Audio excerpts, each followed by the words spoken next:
الحمد لله رب العالمين والصلاة والسلام على أشرف الأنبياء والمرسلين نبينا محمد وعلى آله وصحبه أجمعين. قال الله تعالى: اليوم أكملت لكم دينكم وأتممت عليكم نعمتي ورضيت لكم الإسلام دينا. برادران اسلام، دین مکمل ہو چکا ہے.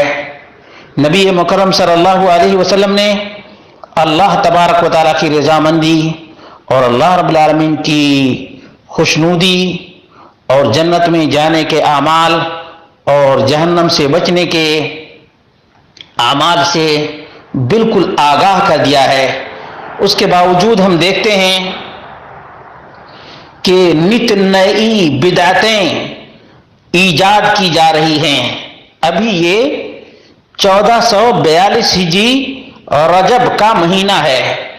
میرے سامنے ایک میسج ای میج کی شکل میں ہے. اس میں لکھا ہوا ہے رجب المرجب کا وظیفہ. رجب کا وظیفہ. وظیفہ نمبر 1: روزانہ 1000 دفعہ پڑھیں یا حی یا قیوم. اس بدعتی کے اوپر لعنت ہے. یا حی یا قیوم کوئی ورد نہیں اور نہ کوئی وظیفہ ہے. اللہ کے رسول صلی اللہ علیہ وسلم آگے بھی کہا کرتے تھے یا حی یا قیوم برحمتک استغیث. یہ کوئی معنی ہی نہیں رکھتا. یا حی یا قیوم کا کوئی مطلب ہے؟ کوئی مطلب نہیں ہے.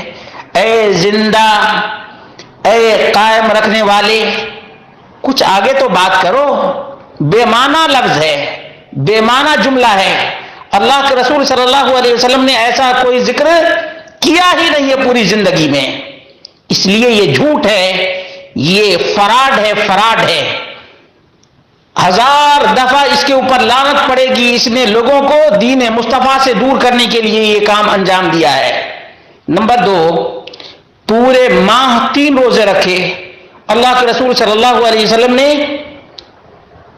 ہر مہینے کے ایام بیض کے روزے کا حکم دیا ہے اور صحابہ کرام رکھا کرتے تھے.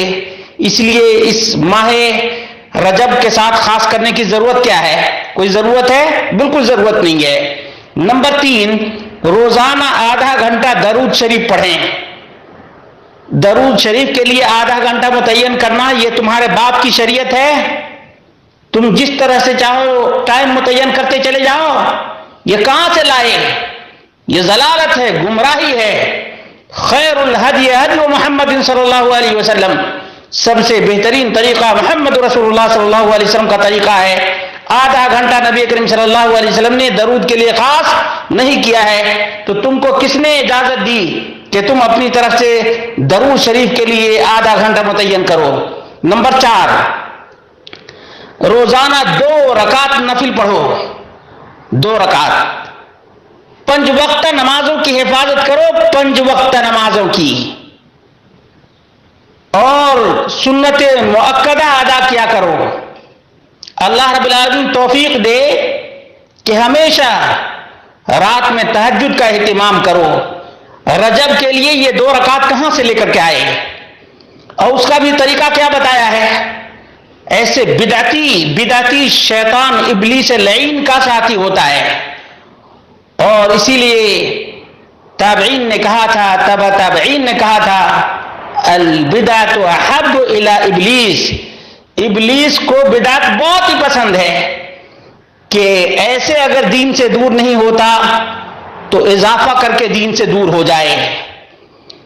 لکھے ہیں طریقہ دیکھ لیجئے. روزانہ 2 رکعت نفل پڑھیں. 2 رکعت نفل اس طرح پڑھیں کہ الحمدللہ کے بعد قل هو اللہ احد 21 مرتبہ پڑھیں. الحمد کے بعد قل هو اللہ احد کو کتنے مرتبہ؟ 21 دفعہ. بدعتی کے اوپر 21 مرتبہ لعنت بھیجو. لعنت بھیجو بدعتی کے اوپر. اللہ کے رسول صلی اللہ علیہ وسلم نے فرمایا لعن اللہ من آوى محدثا. جو بدعتی کو پناہ دے اس کے اوپر بھی لعنت ہے. اس لیے ایسے بدعتی کے اوپر لعنت بھیجو. 21 مرتبہ پڑھیں. نماز سے فارغ ہونے کے بعد 10 مرتبہ درود شریف. یہ بدعتی 2 رکعت پڑھنے کے بعد 10 مرتبہ، یہ 10 مرتبہ کہاں سے لائے؟ اس کی دلیل کیا ہے؟ اور پھر دعا کریں تو دعا قبول اللہ تبارک و تعالیٰ فرمائے گا، اور جب دوسروں کے دل مر جائیں گے تو اس کا دل زندہ رہے گا۔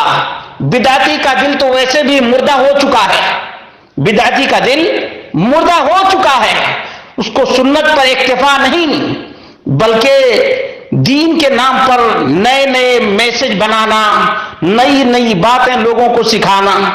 ارے جو نبی کریم صلی اللہ علیہ وسلم کی سنتیں ہیں انہی پر اکتفا کرو گے تو اللہ تبارک و تعالیٰ راضی ہوگا، اللہ تعالیٰ خوش ہوگا، تمہارے دل کو زندہ رکھے گا۔ بدعت کرو گے تو تمہارا دل، تمہارا ضمیر مردہ ہو جائے گا، تمہارے دل سے سنت مصطفیٰ صلی اللہ علیہ وسلم کی قیمت اور قدر کم ہو جائے گی۔ اس لیے کبھی اس کی بات لاؤ گے، کبھی نزہت المجالس کی بات لاؤ گے، قرآن و سنت کا حوالہ نہیں۔ یہ نزہت المجالس کیا ہے؟ اس کی کوئی ویلو ہے؟ کوئی ویلو نہیں۔ اٹھاؤ بخاری، مسلم، ابو داؤد، ترمذی، نسائی، ابن ماجہ، یہ سب کتابیں ہیں۔ تم یہ علم غلم جھوٹی روایات لا کر لوگوں کو گمراہ کر رہے ہو۔